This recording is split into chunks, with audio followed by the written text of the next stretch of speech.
Hey, welcome to Wrestling in a Movie. I'm Scott. There is Dave somewhere, and our special guest, the golden one, Jay Blanchard. Awesome, Jay. Thank you. Thanks for coming, man. Thank you for having me. Oh, absolutely. Today, we're going to talk to Jay about his wrestling career and referee career as well, and his favorite movie, Scarface. I am assuming that we're talking the Al Pacino Scarface. Yes. That's the one we watched. That's the one we watched. I was like, do I watch 1932 or do I watch this one? I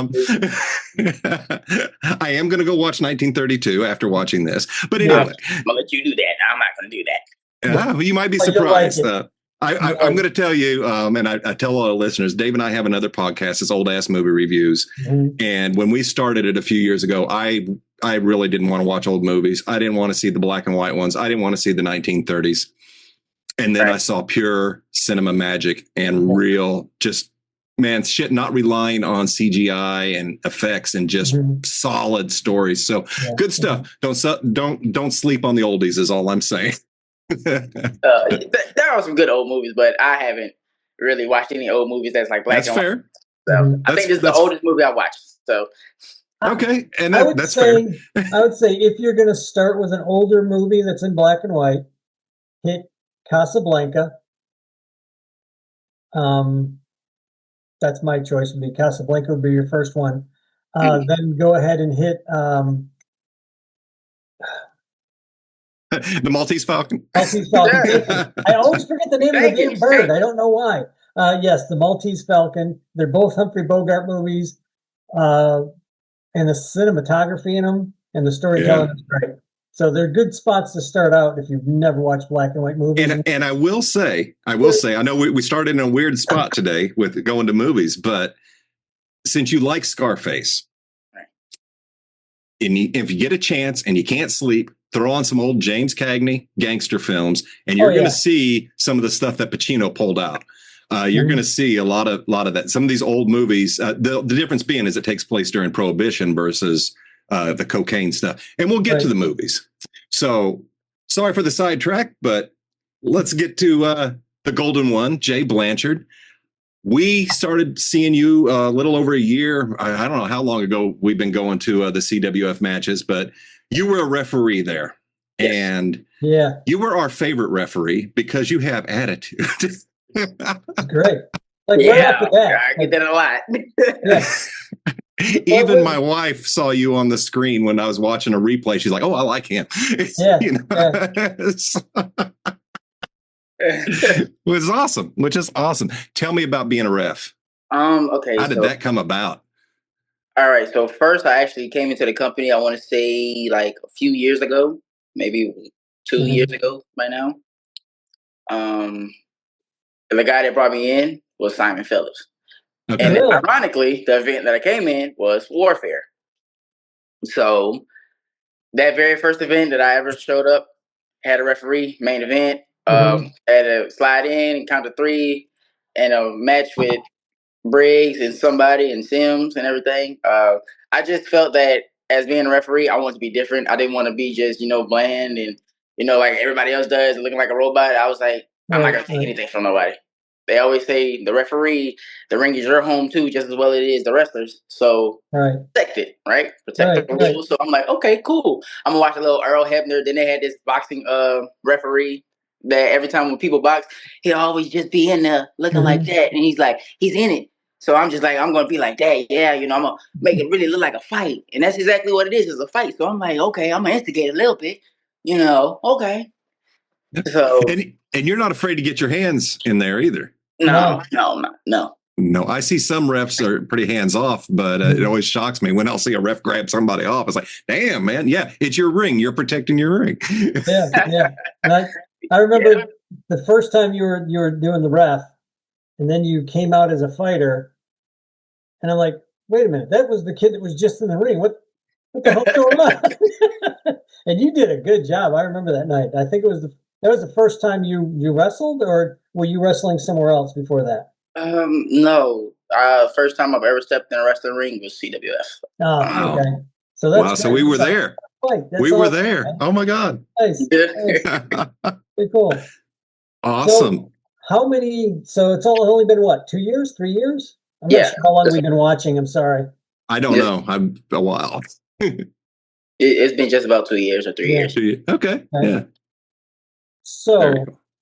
as with other wrestlers who are looking for other places to wrestle, some are going to Japan, I see, some going to Canada. Others, I guess, hit some of the other panhandle areas in Alabama and Georgia. Are you interested in that sort of traveling, or are you Actually, interested in building here? I do have a booking in Georgia in April. So Nice. I'm gonna Awesome. go out to Very cool. Savannah and go see what that's all about and everything, see how I like it, get accustomed to it. And then from further on, of course, I'm gonna try to travel and branch out. I want to try to go deeper into Florida. Cool. Try to wrestle in my home state and closer to Mississippi, Alabama, all over if I could, you know. Yeah, there's a lot of promotions, and all the people we've talked to tend to run on this Southeast circuit. And I know you were over in Louisiana, a lot of the wrestlers over in that area. So that's really cool that we've got you here at the beginning, and you must love it. You must love getting beat up. Or at least fighting. I love being in the ring. I'm not going to say I love getting beat up, but right. I love being in the ring. You know? I mean, something's got to keep you guys coming back. I mean, so what is it for Jay Blanchard when you're in that ring? What is it that says, I'm home? This is my life. This is hell yeah. Well, for me, not only just the fans in the locker room and everything, but also for me, it was the inner child of me. When I was younger, first time I ever watched wrestling was with my aunt. You know, sadly she's not here no more, but she's the one that introduced me to it. So it's like I've always wanted to do it no matter what. When I got in high school, I wrestled in high school, did good at that. Was the sixth best wrestler in Louisiana at one point. Nice. So then when it came to professional wrestling, I already knew this is what I'm going to do. This is how I'm going to model my life. This is how I'm going to make it. And now I'm just starting to take off. So not just that, but also I have to credit the fans too, especially when the kids always ask me, hey, can you sign this? Or can I take a picture? Or they like to chant my name. And there was one event, a kid brought a sign. And he said, that had to be awesome. Yeah, felt amazing. That's pretty cool. That does. How nervous were you that first time you slid into the ring there? Oh, man. I found out I was going to wrestle that night, literally like hours before the show. So I was like, okay. Oh, man. Yeah, very nervous. The very first time I ever wrestled, very nervous. But once I got it out there and felt the crowd energy and everything, I was like, I got it. It's like a switch click. A switch clicks, and I'm no longer just Jay Blanchard. I'm turning into the golden one. Now is all right, bet. I can do anything I put my mind to. Nice. Okay. That brings us to another conversation we've had with other wrestlers. It's kind of like, I'm not sure which one we talked to, but somebody had said it's like being a stand-up comedian when you're at the mic night. You're not sure whether you're going to get on. You're just there just in case. You might be bussing tables. You might be serving drinks. But if they ask you to get on stage, you better be ready with your 10 minutes. Yes. Is that kind of how you feel whenever you're going in? Is it always like you don't know whether you're wrestling, or do you always have it pretty much you're ready to go? Or does it just every once in a while, hey, Jay, you're here. Get in the ring. Well, whenever I show up to the events, I always have my gear packed. I always have my shoes on. I always have everything that I need just in case they're like, hey, we need you to come do this or we need you to come do that. All right, bet. I'm ready. Let's go. So I'm always ready no matter what. So really, even if the environment is paced in, a little confusing and stuff, I'll always be ready for it. So. Nice. Okay. That's always kind of not confused me, but I've always wondered about that, like how it works behind the screen, because we're not there. We don't see that kind of thing. So I'm not confused, but I'm always like giddy about it. Like I want to know the secret, but I don't want to tell the secret necessarily. It's like watching a magic trick. You're like, how does he do that? I don't want to know, but I really want to know. Yeah. That's pretty cool. That's nice. That's nice to know. I like that. So I want to roll it back just a little bit. You talked about your aunt introducing you into wrestling. So back then, who was it that you saw on the screen that you were like, oh my God, this is awesome, I want to be like them? Or who did you see as a kid that was like your wrestling hero? It was a handful. I think the first person I saw was Rey Mysterio, and then Shawn Michaels, John Cena, Jeff Hardy, of course. Oh Lord! I mean, you just got a handful of like the greatest of greats right there. So it's like, oh my God, Rey Mysterio, HBK, yeah. I think that was like all in one night that I saw that on television, Lord. And I was like, I'm gonna do that. Nice. Nice. Back then, I was just about maybe 40 pounds, soaking wet. So I was just like, I'm gonna do it. I don't know how, but I'm gonna do it. That's cool. So what did your parents say the first time you said I was going to do it? I mean, when you started on this journey to be an actual professional wrestler, did they kind of like give you a side eye or like believe, oh my God? They let me do it because they always knew that he's always watched wrestling. He's always wanted to go here. He's always wanted to do that. So I want to see him do it, but I'm scared for him. Yeah. That's what it was. They were always scared. So of course. Like, just be careful, don't get hurt. I don't want to scrape you off the mat. I get it. Seen some of that. Yeah, I mean, I definitely get it. It'd be scary to have a kid out there knowing that it's dangerous. What you guys do is dangerous, and it's entertaining, and you can't take that for granted. But that's great that you had that support to follow that. Who was your aunt's favorite wrestler? I don't even know, actually. Yeah, I remember. I don't even think she watched it for the wrestling. I really think she watched it for the looks of the guys. Fair point. Point. I watch a lot for just the drama. That's one of the biggest draws for me. Yes, I love the fighting because the fighting needs to tell a story. Right. But the drama ties all that together. So it's got such a mixed match of ridiculousness that just works. So right. Do you prefer, have you done much in the heel area at all, really? Have you thought about that, or we're still early? I know that if I were ever to turn heel, what I can do, I'm not going to spoil it. I would love it to be a surprise. Right, absolutely. And I know that I do want to try to be a heel one day, just not now. Because like I want to dabble. We don't want you as a heel now. No. Nobody does. And I love that. So I do want to try being a heel one day, just no time soon. Right. No time soon. Yeah. I think the only time I've ever really worked heel was when I was in the backyard growing up with my friends and stuff, and we were wrestling and everything. Then I was like, "Oh, heel turn, yeah." That's great. And there's some people that go their entire career that never we saw what happened with John Cena. Wrong person to ever go heel. And he even admitted it. I saw him in a panel in New Orleans, and somebody had asked him, "You got any regrets, or have you made any mistakes, or whatever?" He said, "Yeah, did you not see my heel turn?" Yeah. So it's like, I mean, it's some people just aren't meant to be. And right now, you are definitely in the right area, I think, for the face that you are. Yeah. I'd agree with we that. talked about how you've gotten bigger, you've been working out and everything, and I tend to ask everybody this: what's on your workout playlist? It's a good question. Sometimes it's really a mix of things between wrestling theme songs, rock music, or old smooth rock songs, or reggae. Yeah. Nice. It's a good mix. Yeah, we get some interesting answers from teen pop to hardcore metal to R&B. It's interesting to see what people listen to. So I don't work out, so I don't have a workout playlist. I don't have a playlist, but when I do work out, it's a little mix of everything.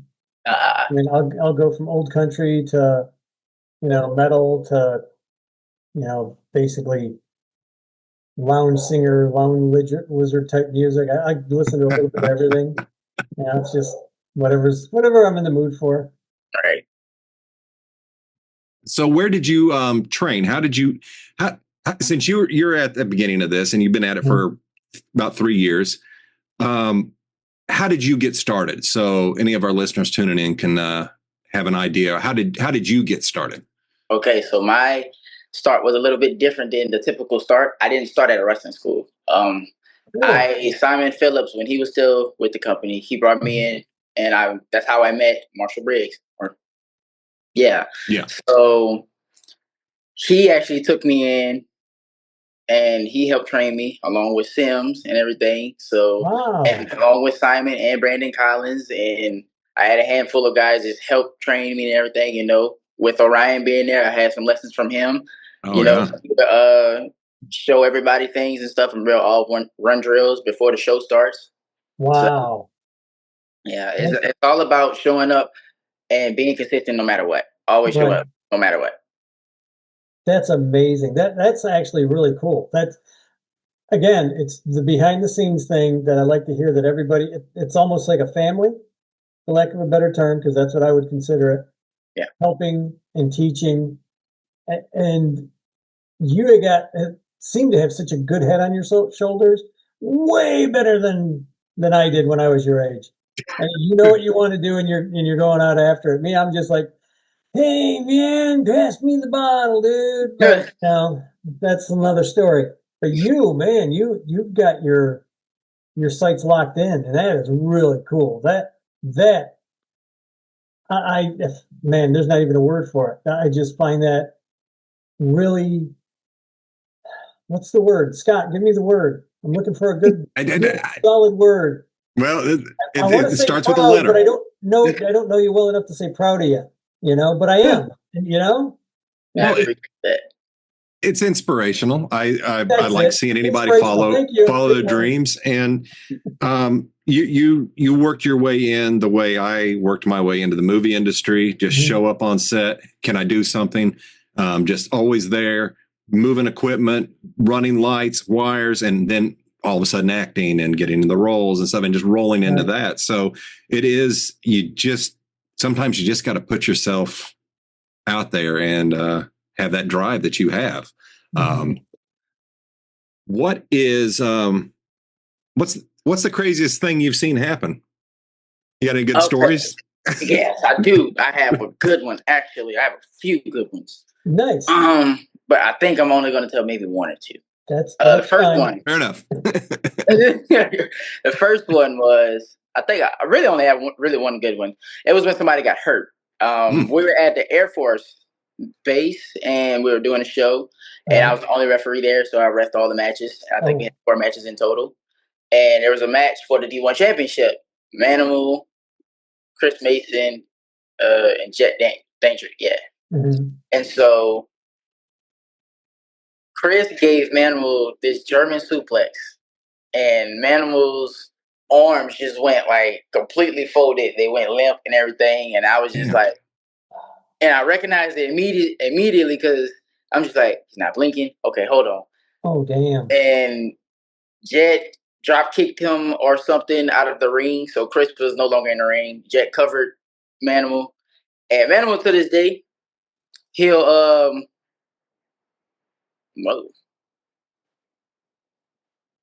We're still here, Jay. Oh, I was like, what? Everything just froze. I didn't know what. No, we're still here, man. We're still here. We're good.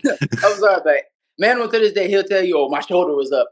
I didn't care that his shoulder was up. I counted to 3 and I let the match end. I was like, he needs some help. Right. Eventually, he was okay. He was, I think he just had like a shock moment. Yeah. Well, that's a hell of a bump, man. Yeah. He just wasn't ready to take it, and everything just went downhill from there. And I was like, oh man, I saw it. I'm just like, golly. Oh, damn. Yeah. Well, everybody in the back was like, oh, we trust you more now because we didn't see it. And I was like, yeah, man, it looked horrible. I was scared for him. I was like, man, you better get up. I wonder if that's the one that Manimal talked about when he said, remember, Scott, when he came to in the back and he's like, what the hell happened? Yeah, that might have been. That might have been. I'm trying to think back to that interview. He did mention something there. That's right. Yeah. It's not for the weak-willed what you do, Jay. It ain't not for the weak-willed at all. So correct me if I'm wrong, but I have an assumption or an idea of what a ref does. So and you can definitely fill in the blanks. It does seem to me that yes, you're there to call the match and be the guide for it, or the judge, but you're also there as a first responder almost. Yes, you are. Yeah, that's And that's what I see watching TV when it looks like somebody's hurt. The ref is always on almost every bump. The ref is in their face and making sure. And that's a lot of responsibility. Yeah. I think another person that got hurt was Bryce Cannon when it was a ladder match. And yes. Oh, that was brutal. His lip got split and it chipped his tooth. And I recognized it immediately because he rolled out and I looked and he's just bleeding and everything. And he crawled to the back. I threw up the exit. I was like, he's not coming back. Nah, he's not coming back. No, we saw that. It's like, oh my God. It's like, wasn't exactly sure what happened because it all went so fast. Yeah. But when we saw him crawl out, it's like, oh shit. Yeah. Yeah, it was on the replay when we saw that ladder hit. It's like, God damn. That was a bad hit that night, man. So any injuries? Yeah, he did. He had a chipped tooth and no, I mean for you. Me? No, thank God I haven't been injured yet. Keep it up. So going off, there was a move that you did. You went off the top rope. It looked like you went up 10 feet in the air plus. It was splash. And you just splashed down on somebody. And I was just like, I remember walking out of the arena with Scott and I was like, how in the hell did Jay do that? That's the 14 karat splash. Somebody's been listening. I love it. It's the 14 karat splash. That ain't no frog splash. You're right, the 14 karat splash. Yeah, that was the last time everybody saw me. Yeah, I did the 14 karat splash. Yeah. That was high, man. It was like, damn. I didn't even realize how high I jumped. Everything in the moment was just like, okay, it's right here. Cool.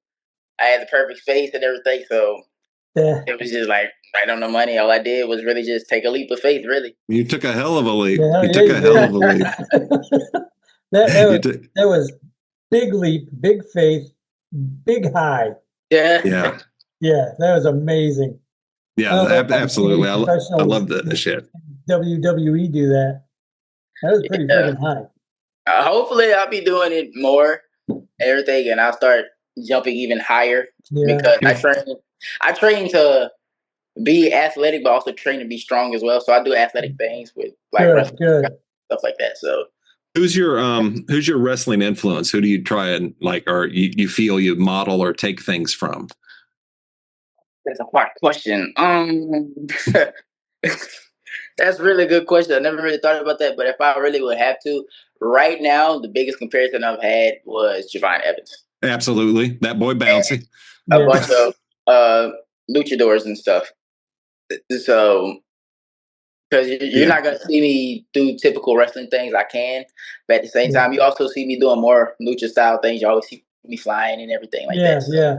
Well, when I hated to make the comparison to Javon Evans because here's another skinny black kid who it can fly because you have Javon Evans, you have Leon Slater, Eli Knight, all these young skinny black kids that are flying.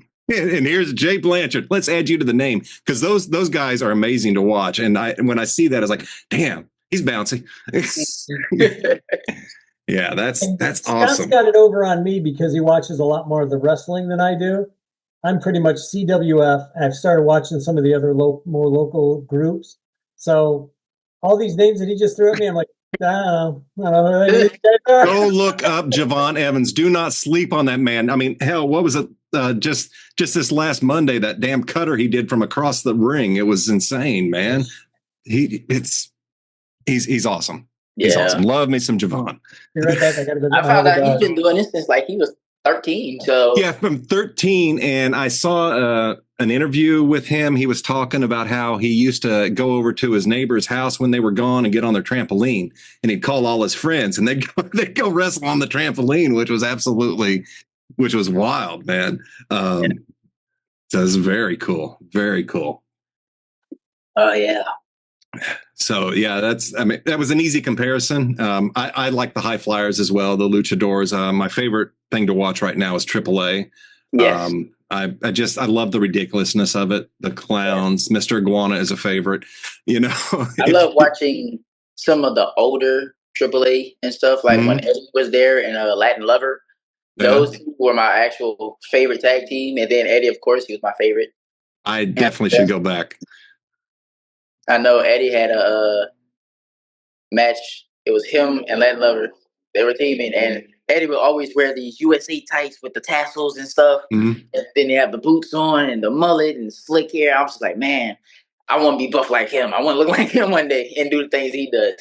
Yeah. Yeah, definitely. Eddie Guerrero, man, gone too soon. Yeah. Definitely. That name I know. So, do you have anything left to ask wrestling-wise, Dave? Before we get to Scarface? We got a good story. We got we know how you started out and why, which is awesome. I always like to hear the whys. Everybody gets involved in wrestling. And the movie is going to tie into your wrestling, but I want to know how. How is it motivational? Is it motivational to you, or do you just like Pacino as much as I do? Yeah. I'm a Pacino fan. Folks, our movie is Scarface, Al Pacino. It is a classic. It is a loved film by, good Lord, many. There's quite a cult following behind this film. And Jay, you said this was your favorite movie, and it was like the most motivational movie ever. And I'm going to turn the mic to you, and you explain that to me, please. Okay, so the way that I say it's motivational is, look at how he started. He started off as an immigrant that came here with nothing, and then he was a dishwasher. And he knew that this is not what I'm going to do for the rest of my life. I'm not happy. He wanted to be one of the big boys, one of the big shot callers. And of course, he already had a past with gang ties and everything. He had the tattoo on his hand. So when the gangsters roll up and he's like, oh, yeah, you want to be a big man, you want to do this and then the third? Sure, let me show you I can do it.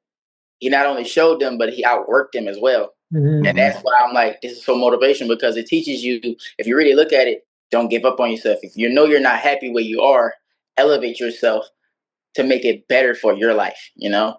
And that's what I like with wrestling. When I was just walking around not knowing how I'm going to do it, I was like, I don't like just sitting here watching it on TV. I need to be in the ring one day. And that's what I did. I went out to one of my local indie wrestling promotions, and that's how I met Simon. And me and Simon reconnected, and I was like, hey, man, I've known you since you were doing your backyard wrestling stuff. Y'all just let me do it. I remember y'all told me no because I was so small. And then look at us now, you know? So that's how it's motivational to me, is always stay on your grind. Don't give up on yourself no matter what. I can see that. I mean, and you and I talked a little before I hit the record button and before Dave got on, is you've got Tony Montana. He's not a dumb guy, but he, my God, he saw what he wanted and he took it. He did nothing stood in his way. And that there's a lot of lessons here, because yes, he got it, but at what cost? How far did he have to push it and cross boundaries to get to what he wanted? So yeah, it's I see your point.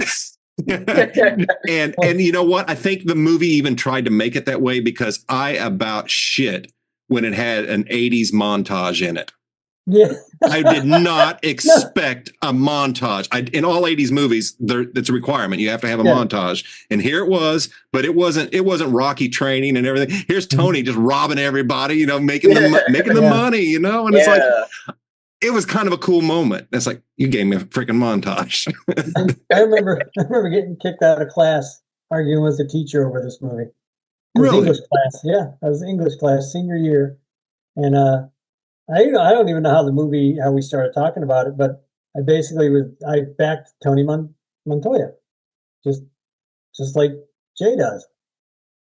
But mine was a little bit different. She was saying how bad he was and he was horrible. He was this and that. And I said, yeah, but he didn't kill the guy and his wife and the kids. Right. And he never effed over anybody who didn't deserve it or didn't F him first. But only I didn't say F. I said the actual word, which is probably why I got kicked out of class. Yep. But and I feel like I was winning the argument anyway. Of course you did. But yeah, there's a lot of good in this movie, and there's a lot of things that I just scratch my head and go, this, for me, he just felt like he bumbled his way through a lot of stuff. I think not being bumble, but like things that he should have been picking up on, like the guys that were going to kill him. He should have picked up on that a lot sooner than Not he got high on his own supply, and then he stopped watching the cameras. He stopped watching all of that. He stopped paying attention to everything. Right. So yes, I the world. So yeah, he was so paranoid. He was so, wouldn't let anybody do anything. He was so in control. But once he fell for Michelle Pfeiffer's character and started doing the coke with her and everything else, and it's just like, my God. And drinking and coke don't go together, man. She's an interesting character that I didn't think about the first time I saw it, but this watch, she's trapped. She's a prisoner, and she makes it very clear early on. And so that's why she wasn't so upset that Tony killed Lopez. She was trapped. But then she ended up just trapped again. And it was kind of a cycle. And there's another message for those movies. So. Yeah, right. Kind of ties in to kind of what I said earlier. If you know you're not happy where you are, elevate so you can get something better. She had her opportunities. She had a way to get out there. She could have just walked out. She could have, but Tony wasn't always there. Get in a car and drive. Yeah. In the 80s, they didn't have, beacons on your car to track you down. Yeah. No. And, and you mentioned a moment earlier that happened later in the film where Tony stops the guy from blowing up the diplomat with his family and kids in the back. That's a hell of a moment. That's a stressful moment. And you don't know. And Tony's a bad guy. Let's just he's not a good guy. However, he has even a broken clock's right twice a day. And there he has a moment. He has a moment that you see he does have a heart. There's something there. There's something that can change, because we all want to see a second chance story. We all want to see a redemption arc. And Tony really doesn't get that here. He really screws himself. Yeah. I agree with that. Yeah. But Al Pacino, man. I don't know if you're familiar with a lot of Pacino's movies, Golden One. But there's one called Dog Day Afternoon. If you get a chance to watch that, I highly recommend it. It's a damn good movie. It's really early in his career back in the 70s. And it's riveting. And it takes place, he's robbing a bank. And that's basically where you're at for 90% of the movie. It is in a bank. It's very stressful. It's very good. It's ahead of its time. Sidney Lumet, I believe, and I think he was originally slated to direct this movie and backed out because he didn't like the way it was written. He wanted a more, from what I watched last night, was he was wanting a more political message than was already there, which shocked me because Oliver Stone wrote this movie. I was going to say, how much more political could you get? I mean, you got Oliver Stone in there. You might as well have just had Oliver direct the damn thing. Yeah, right. But I want to talk about the cinematography in this movie. This entire movie is neon pink and green. Everything is washed in the colors of the 80s. Jay, this is what it looked like, man. It's exactly what it looked like. And it was pink and it was bright. And it was this whole movie is set in that. And it's there's a scene early on. They're sitting in the car when they go to the Colombians or whatever with the chainsaw scene that happens, and Manny is down in the car, and the way the camera moves and you see this woman walking by in a bikini, and everything is lined up.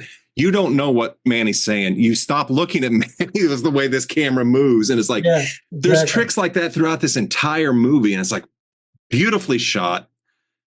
It's well acted. I enjoyed the shit out of it this time. It was Brian De Palma that did the directing on it. Yes, Brian De Palma directed. I forgot that he did the directing on it.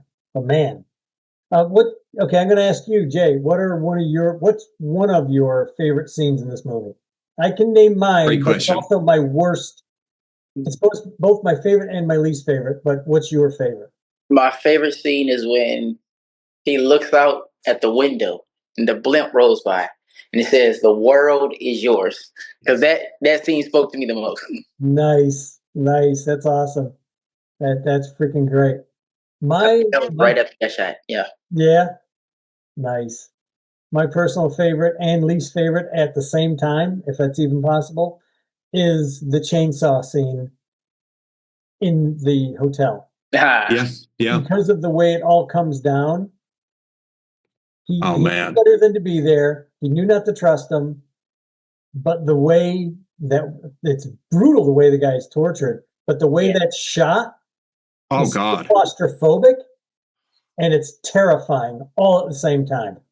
The use of sound, the use of the claustrophobia, the lighting, every bit of this movie is just screaming. I feel so uneasy in there. I feel like Tony. I'm scared. You know, it is. I'm with you on that. That's the scene that always stuck out to me. If anybody mentions Scarface, I'm instantly thinking of that damn scene, and it's like, God damn. So that's rough. That's a rough. I'd never. God in heaven, I hope I'm never. I'm gone almost 60 years not getting in a situation like that. Well, I mean, 60 unless you're sent to go collect some drugs, I think you'll probably be all right. I'm pretty good so far. I mean, we're over here in Pensacola. I think we'll be okay. This is not Miami. You'd be surprised. Yeah, definitely. Wow. So I appreciate you bringing that up, Jay, that the motivational and the world is yours, because he turned that into this is the problem I have with the movie. I want to go across a few nitpicks. Is the I can't believe I'm going to say this. It's too short. There's so much cut out. There's so many leaps that you have to put together. This would have been better served as a series, I think, broken up. A couple movies or a 10 episode miniseries of 2-hour movies, just to, because there's so many fast leaps. It's like, what happened? Oh, he's here now. He's here now. He's here now. There's a lot of opportunity there to build. Now, at the same time, it's like, damn, it's almost a 3-hour movie, but it's like, I really would have liked to have seen a little bit more character development or a little bit more here, but you could only do so much. So my complaint is one that can't be fixed unless somebody wants to reshoot it. But why at this point? Just leave it alone. Yeah, it's classic. Yeah, it is. Absolutely a classic. You got anything negative, Dave? What is your beef with this movie? My only beef that I can think of is and it's an age thing. I honestly think this is mostly an age thing for me. When I was 18 and 20, and I was not the nicest guy in the world, hanging out with people that weren't the nicest people in the world, but were still my good friends. This movie was like, yeah, Tony Montoya, yeah, this is freaking great. And then as I got a little bit older and I started looking around, I'm like, oh, none of those guys are still either alive or out of prison, or they've just disappeared. Yeah. And here's me and a couple other guys that are like growing up and getting families and getting married. And I think that's what it is. I think it was like my life choices, thank God, went in a different direction. And I look at it now and I'm like, man, how can anybody live a life like that? And how does anybody think that's cool? And then I remember I used to think that was a cool way to be. Yeah. So that it's I think mine is mostly the age and the stuff I've learned over time. For the most part, I've actually learned a lot. But that's just kind of what I think. Yeah. What happened. I understand. No, that makes sense, because I've known a lot of people that, you know, they'll have the big pictures of the Pacino in the black and white, the iconic photo there and everything. Oh, that's a beautiful freaking shot, though. That is. It is. Oh. Yeah. So I mean, nice. There's a lot of idolization of Tony Montana, and that's it's like, really? But when Jay explains it, I do get it from that angle. Some of these people are just edgy and just love to, you know, look like they're a badass or, you know, emulate that. But seeing that somebody with that drive, you can take a look at a flawed character like Tony and actually find something positive, and at least in his work ethic. Yeah. I mean, that's the big positive that you can take away from this movie. Is, like I said, I'm going to swear, I don't fuck anybody over that didn't deserve it and didn't fuck me first. Yeah. That's it. That's Tony Montoya right there in a nutshell. He's as honest as he can be. Even when he lies, as he said. Dealing with. And most of the people that he winds up killing in this movie, up until the very end, when he shoots his friend, every one of those people deserved what they got. He's not killing nice people. He's not just walking up to little old ladies walking down the street and popping them. He never did that in this movie. He killed people who really, really were bad. They were all bad. Every Schwarzenegger says.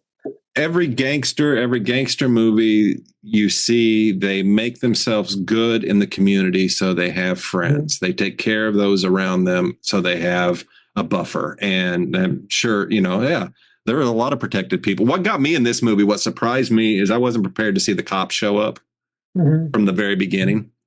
And I was like, damn, you're crooked as hell too. So it's like, yeah. And that was just like, wow. And there's really was no difference between that cop and Tony. That's what there was people, all these people in different levels of power were just as corrupt and just as crooked as him. But yet we tend to just vilify the Tony Montanas. And versus probably worse. Yeah. It's like The Godfather 1 and 2. Have you seen the Godfather movies, Jay? I have not yet. I want to, but I haven't yet. Watch 1 and 2. Number 3, you don't have to worry about, but not 1 and 2 for sure. They set up Pacino's in that, and he is set up very much like Tony. He's this guy that is a ruthless guy, but then you see the people he's dealing with, and you're like, oh, I get it. That's family honor. He's doing this for the honor of the family. He's doing that. He's doing that to help a lot more people than he's hurting. It's just so well done. The book is great, but the movies, when you put them both together, 1 and 2, freaking masterpiece. I think you'd really like those. I think you would too. I think you'd really like those 2 movies. Yeah, I'll second that. If you're a fan of gangster films like I am, I'm sure Dave is. That's definitely The Godfather is a must see. Goodfellas is one of my favorites. Please tell me you at least put it on your list if you haven't seen Goodfellas. Yes, I know what that is. I just haven't watched it yet. Yeah, you now have homework. You have 10 movies to watch. You have homework, and what little time you probably have, because I'm sure your day is spent with whatever you do when you're not wrestling, and then having to work all of this in and travel and get ready for tomorrow when you come over our way.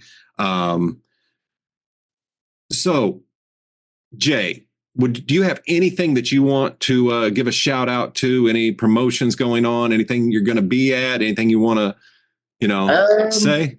In April on the 5th. Yes, I will be in Savannah, Georgia, going to Coastal. What's it called? Coastal Empire Wrestling, I believe. Okay.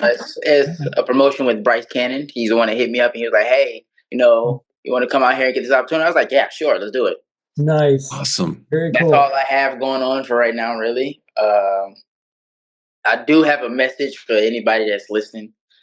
And the message is, no matter what you do in life, do it like you're going to die tomorrow. Oh, perfect. Thank you for the clip. Nice. I need that. Nice. But awesome. That's comes true. From a good place. Yes. That's what you're doing now, man. That's freaking awesome. Yeah. I'm as old as I am. I'm just now learning that. You're about 30 years, 40 years ahead of me now. Yeah. I wish I could take what I'm doing now and roll back about 30 years. And where would we be, Dave? Right. So you got to start sometime. And don't let anything stand in your way of your dreams. That's for damn sure. A lesson from the movie, a lesson from Jay, just a lesson in life. You look like you're not letting anything stand in your way. And man, I can't wait to see you with a belt around you. It's going to be freaking awesome when that happens. No one will be shouting louder than me for you when that happens. It's going to be freaking great. It'd be awesome. Make sure look for you when it happens, because it's going to happen. I got a feeling it's going to happen. It's going to happen. It's going to happen, man. Yeah, we are going to see it. You absolutely. That makes everybody pay attention. And if not, that's Dave's. I was gonna say, if not, Dave said he'd get in the ring and fight for your honor. You keep wanting to throw me in the ring and get me beat up. One of us has got to, and it can't be me. Why can't it be you? Oh man. Anyway. I'll tell you later. But anyway, Jay, I want to thank you so much for coming on and spending some time with us, talking about your favorite movie, talking about one of our passions, wrestling. Thanks for being here, man. Thank you for the invite. Thanks for having me. Really appreciate it. It was nice seeing y'all at the last event and everything. So thank y'all for thinking about me. We are going to be there. We'll see you tomorrow as well. So anyway, folks, if you like our back, let us know, and we will watch another movie. Don't care if it's anime. I don't care if it's foreign. I don't care if it's old or new. Any movie you want to watch, there's only one movie that we won't watch, and Scott knows what that is. So if it's mentioned, he'll tell you David doesn't ever want to ever watch that movie. All right. Anyway, you probably won't mention it, so that we're good there, folks. Folks, if you like our podcast, hit the like, hit the share, hit the subscribe. Check us out on Facebook, Wrestling in a Movie, Instagram, Wrestling in a Movie, YouTube, Wrestling in a Movie, also on Rumble, and anywhere you listen to audio podcasts, iTunes, Spotify, and Google. We're there as well. So be sure and tune in and see who's next. Thanks again. Thanks, Jay.